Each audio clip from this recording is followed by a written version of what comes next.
Hello. So today I'm doing a lot of new things, sharing some stuff here.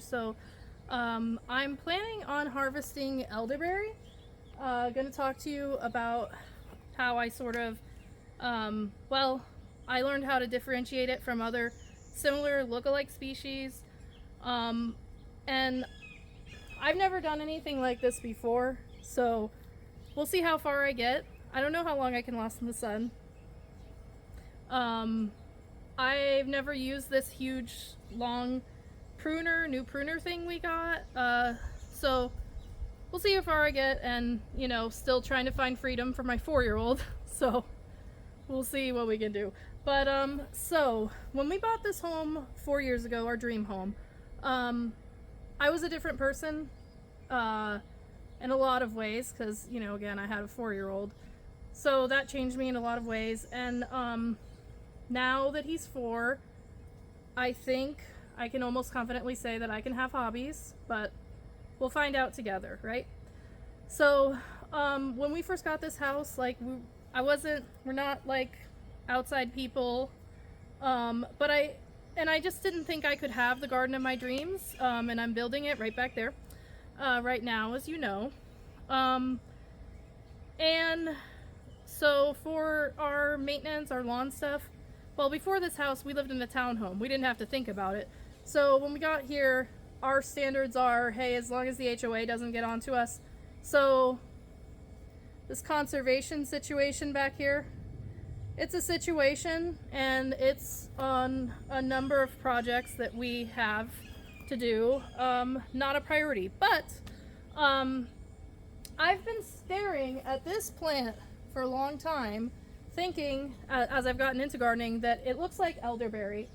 And I hear about the medicinal properties of elderberry, and I have a degree in nutrition and dietetics, so I learned about like complementary and alternative medicine, but I haven't really done a deep dive into, is this woo-woo, wife's tale, folktale kind of medicinal properties, or the science behind it, until a couple days ago my friend sent me an article, and I'm going to put it in the description because that's where I got a lot of information. But yes, in fact, the gold standard of scientific studies do show it to be an effective treatment, if I'm thinking of exactly the right word. Just the birds are buzzing everywhere. You get it. Buzzing, flying, the whole thing. Yeah.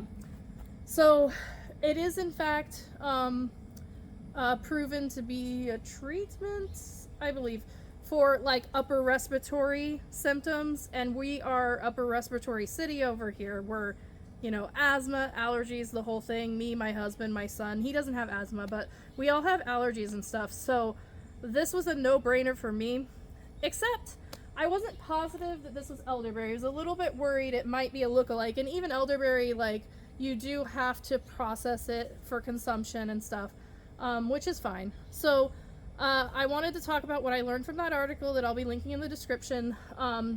I was able to just tell the difference between these lookalikes to identify it is, in fact, elderberry. Also, I'm an elder millennial, and I'm not about AI.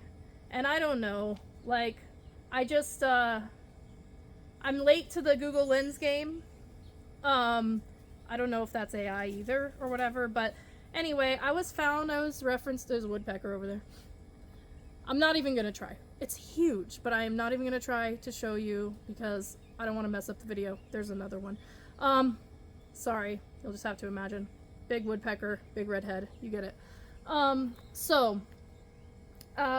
We're gonna talk about like the difference between the lookalikes and this elderberry, but I did confirm with the Seek app, right? So, that this is in fact a yellow elderberry.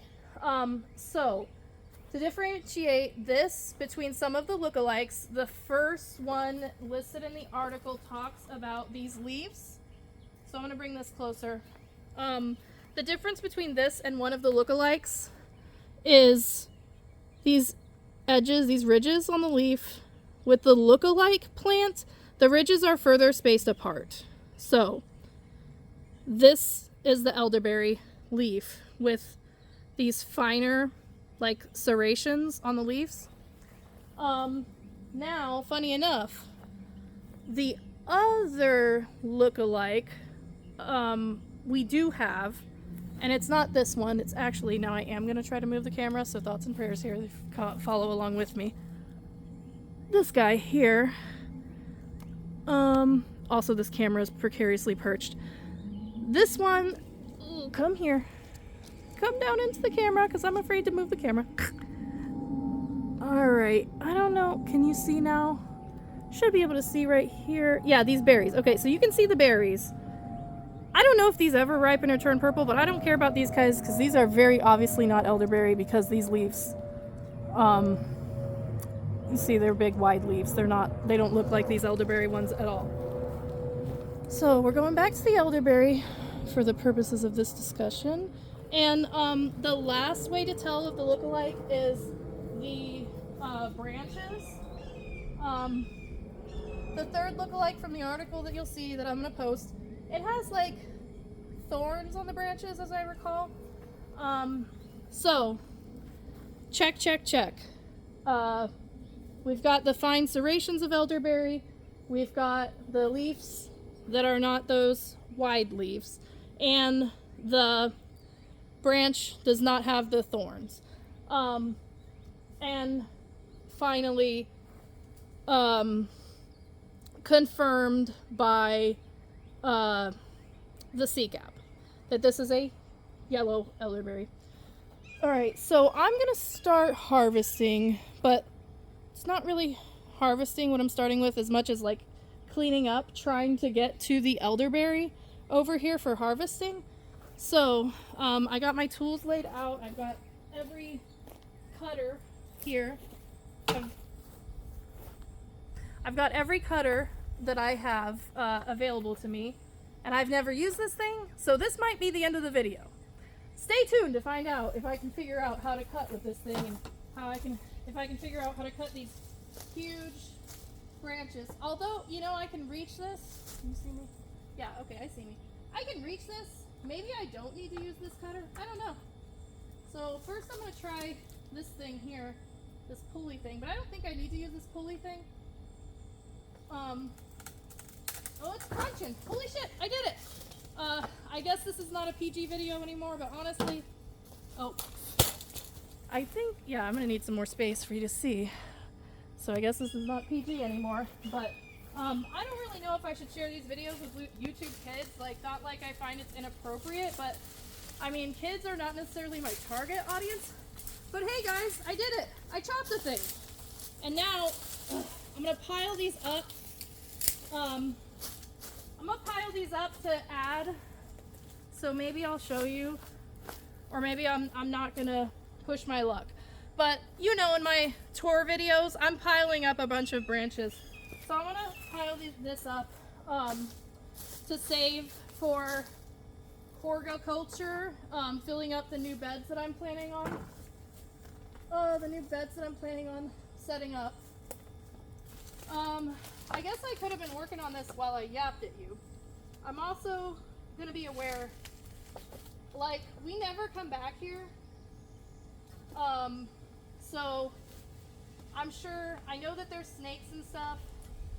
I did dress, like, I dressed for heat. I dressed for protecting, you know, my legs. So I'm just gonna be a little aware about animals and stuff, aside from sort of trying to look at the camera and yap at you. But hey, we're doing it. So trying to get these big branches out of the way to get to my elderberry. And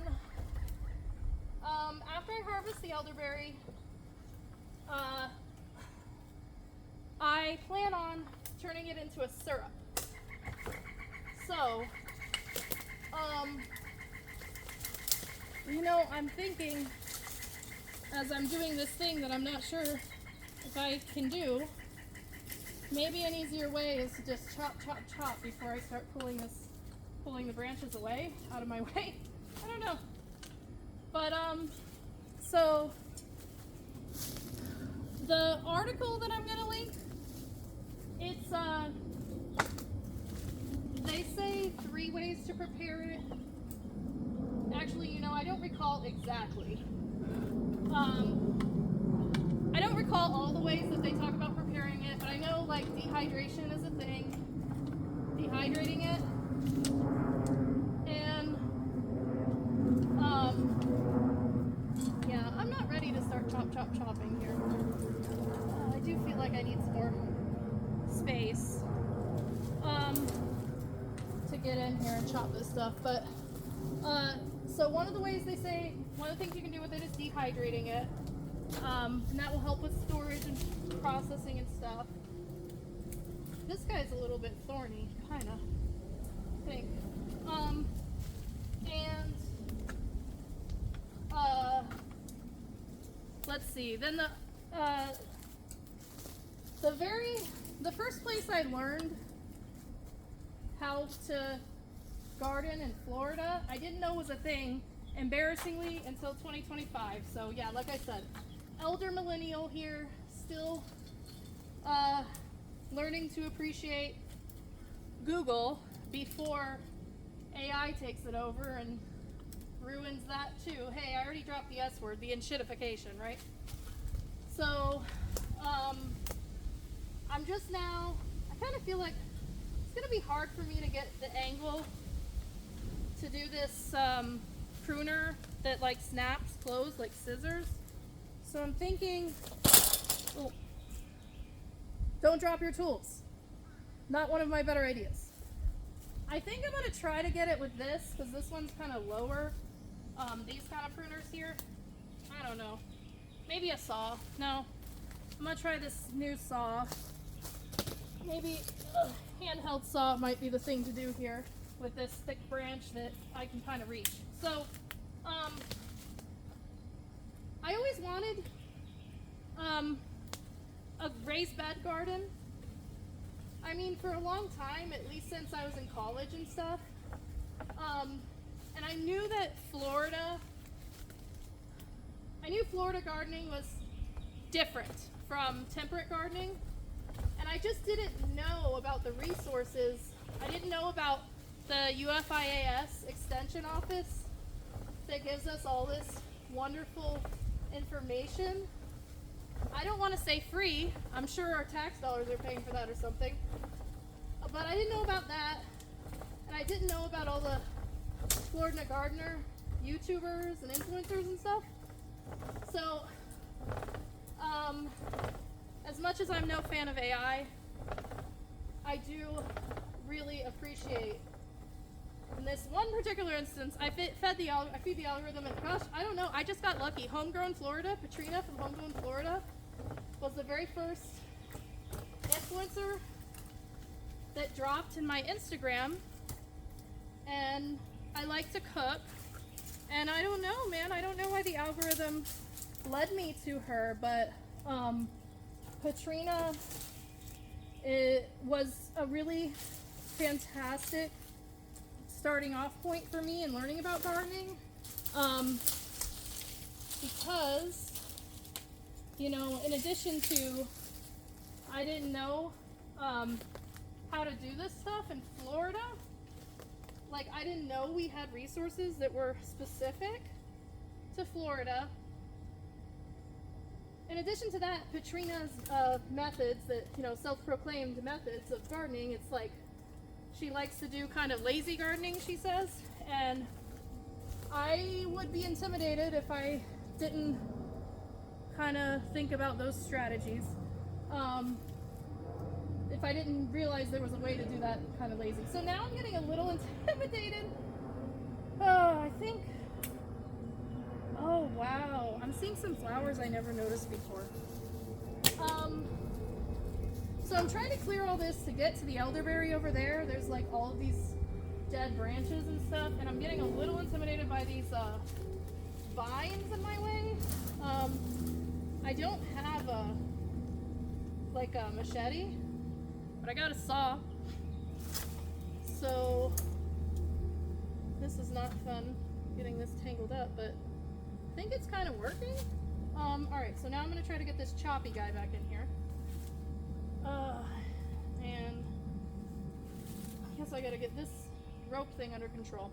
So yeah, I'm just so grateful for Patrina, the information she puts out there and how accessible she makes it at Homegrown Florida. So anyway, say that to say, I bring Patrina up because I binge watched her videos, and she led me to Jackie with the Wild Floridian videos and stuff, and I always save the recommendations they have for YouTubers and books, and this, by the way, this thing's going down on my head. It's not a very thick branch, but watch and be amused with that. So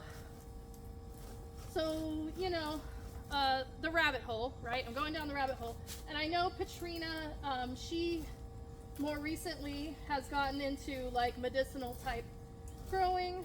So